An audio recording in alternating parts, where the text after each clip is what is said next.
Indiana Fever basketball is brought to you. Our starting lineups presented by yours. Dota in the center jump circle, and we are Indianapolis, the second matchup on the season between these two teams. Connecticut got the better of Indiana, a 2-point win in this building on May 30th. No Caitlin Clark in that game, and it was Connecticut's first of 2 wins of the season. Here is the legend, Tina Charles, backing her way in. Hook shot won't go, and Boston comes down with a rebound.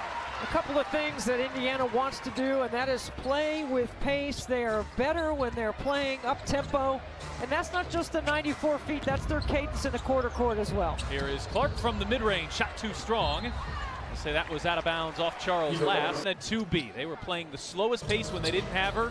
Just a completely different team with 22 on the floor. That time, Indiana turns it over. Clark thought she was fouled.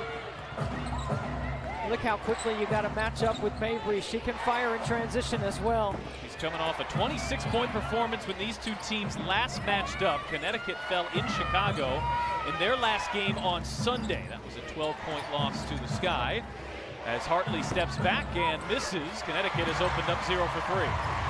Indiana doing a good sessions, not forcing the switches, staying with their assignment, getting skinny over screens, not going with a switch.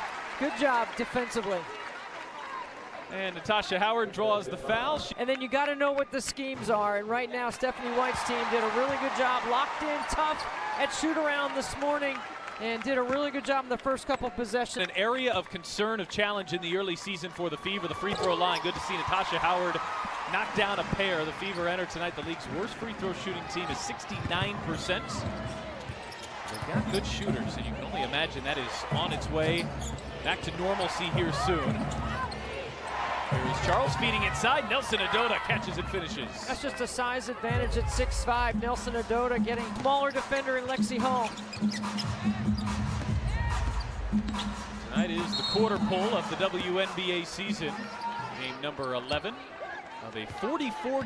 Guy who wants his team to play with better pace, and for when you're going against Indiana, you can't turn it over, you got to be on the glass, because you can't let them play in transition. So they'll be making efforts that way defensively tonight.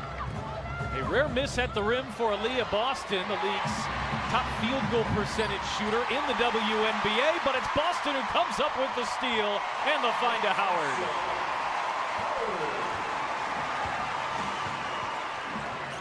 The defense comes into tonight's second in the WNBA, although they lose Sheldon there. Sheldon does a good job of back-cutting Caitlin Clark defensively. Clark runs into traffic and gets the foul call.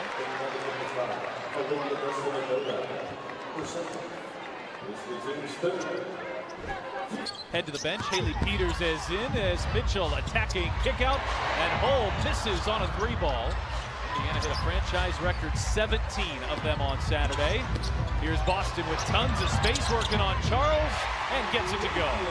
Aaliyah Boston is so tough in the one-on-one. Her work without the ball allows her to quickly score inside. Here is Peters on the backdoor cut, finds Mabry too strong. Hull trying to push the pace here. Mitchell back for Hull, little 2-man game, and Hull sinks the triple. And see, that's a cut with a purpose right there. It's a shallow cut by Lexi Hull quickly so Kelsey Mitchell can find her.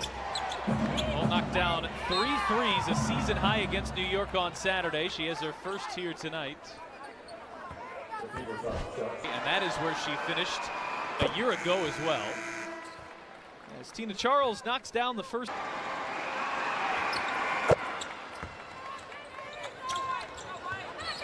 36, she is still quite effective. Charles, 17 points per game coming into tonight. Mitchell, who had it poked away. Clark launches and hits. I wonder if J.C. Sheldon in her 4 years at Ohio State has Knight who battled for 4 years in the Big Ten. Sheldon, one of the better defenders, but that 3-point shot is near unguardable. Offense always can make the defense wrong. And good offense beats good defense in this league. Too many good players. These two know each other very well. Matched up plenty in the WNBA as well. Here's Clark rolling Boston, but leaves it short at the rim. couple uncharacteristic misses for Boston, who's just been automatic at the rim here this season. But you got to make sure you get other people involved. That's why they don't always go to that. But Caitlin's excellent in that early drag. And Charles gets the roll over the front of the rim. Tina Charles has 4. Stacey Sheldon really trying to be disruptive and physical with Clark. You got to use up all your fouls in that matchup. So there is the first on JC Sheldon. 5th pick in the 2024 draft, where Clark went number 1. Nia Rivers on that matchup as well. Oh, Mitchell cutting inside and finishing. Impressive take there for Kelsey Mitchell. She's got her first 2, and all 5 Fever scores are on the scorebook. Pat, when Kelsey's decisive with where she's going off the bounce, you're not going to be able to get in front of her. She's too quick. Peters fees inside. Left hand goes for Tina Charles. Again, 2 feet in the paint, 2 points. Clark just whips it inside. Now we're trying to use her length. Push shot won't fall, but she draws the foul. How many offensive possessions in a row did they score? How many did they not? And that would be the conversation she would have with Stephanie White.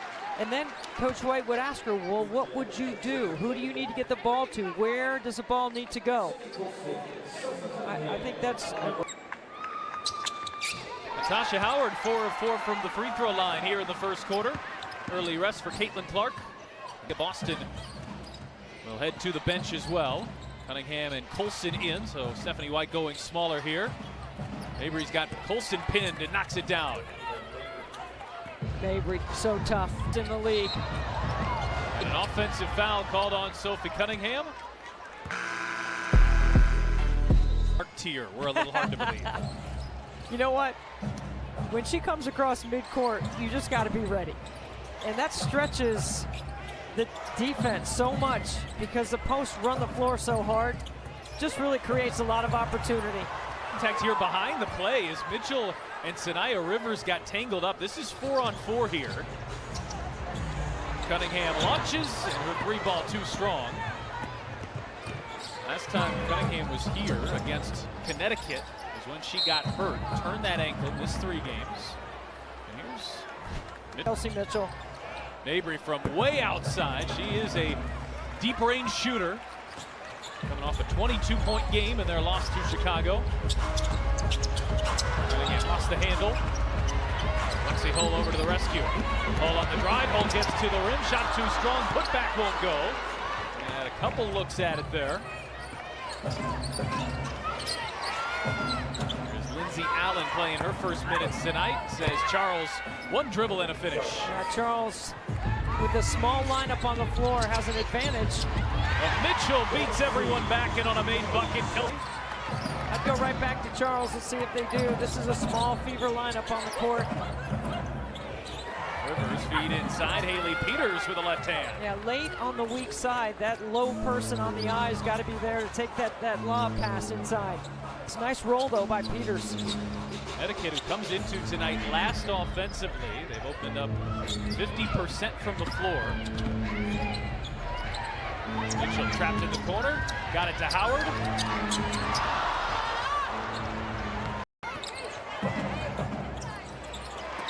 Peters back inside. Everything working through Charles here so far. And she will get the whistle. And 3 assists in a big first quarter. It's the first one to go, and now a message from CareSource.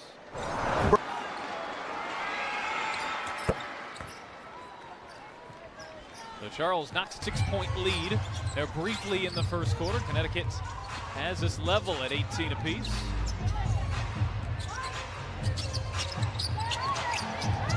Colson coming off a double-digit performance. Clark working on the rookie. Clark on the drive. Hang, shot too strong. There's Howard to clean up. And Clark working off the ball, comes off the stagger, and Sanaya Rivers does a good job to found on the weak side, though, by Natasha Howard.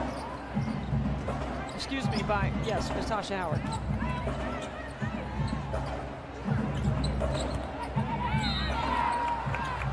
That time Howard is called for the foul. It's her second. Foul will put both teams into the penalty as Mabry from deep can't connect.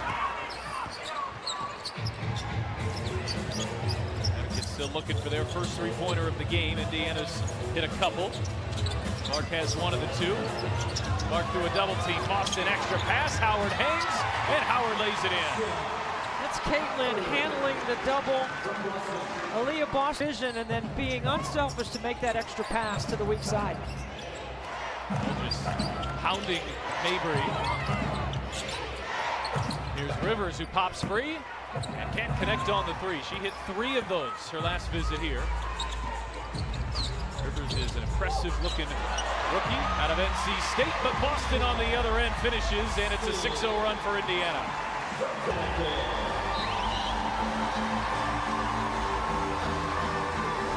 The outcome here and the outcome in other places. We'll see how Minnesota does. I've got a feeling the game's going to be there. If Minnesota wins tonight, they will win the West. Charles driving, couldn't believe she didn't get the foul call. Indiana trying to take advantage of an incredulous Charles. Dantas, bad pass. Yeah, Boston was posting so hard. She was occupying help by Mabry. That pass should have been faked and then throw effect as the game goes on. Marina Mabry to the line. She knocks down the first. When Boston has taken 5 more shots per game when the Fever have Clark in the lineup. This time last year, they have entered the year completely on the same wavelength when Clark has been healthy. Here's Boston, triple teamed underneath, lost the handle, and jump ball is the... Boston taps it ahead to Dantas. Shot clock already down to 7. Colson gets by Charles, cross-court pass. Here is Mitchell. Can't connect on a 3. Pretty fine there from Colson. Boston pulled down the rebound, but there was a foul on Indiana. Final 10 seconds here of the first quarter. Fever leading Connecticut by 4. There's an off-balance, difficult look, and it's knocked down by Jaylen Brown, who started her season in Indiana. Colson can't hit the other way.